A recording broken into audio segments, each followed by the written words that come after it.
வந்தது வந்த நான் சாப்பிட்ட பிற்பாடு மிச்ச மீதி இருந்தா உனக்கும் போடுறேன், சாப்பிட்டு போ. சாப்பாட்டு காசு கேட்க மாட்டீங்களா? அதெல்லாம் கேட்க மாட்டேன், ஓரமா இருங்க. ஐயா, குருசாமி காசு இல்லாம சாப்பிட்டு சொல்லிட்டாரு. இப்படி ஒதுங்கி நிக்கலாம், குருசாமி சாப்பிட்டதுக்காக சாப்பிடலாம்.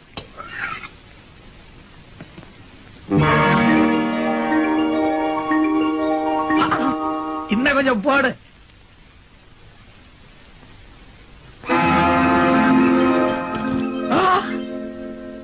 குருசாமி சாப்பிடலாமா? யாராவது ஒரு கன்னிசாமிய இலை இருந்து ஒருபடி அன்னம் எடுத்து சாப்பிடுங்க.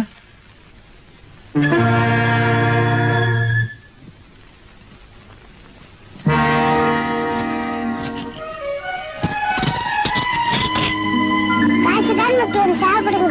பக்தியோடு கன்னிசாமிகளை அழைத்து வந்தது பணத்திற்காக அழைத்து வர ஆரம்பித்து விட்டாய்.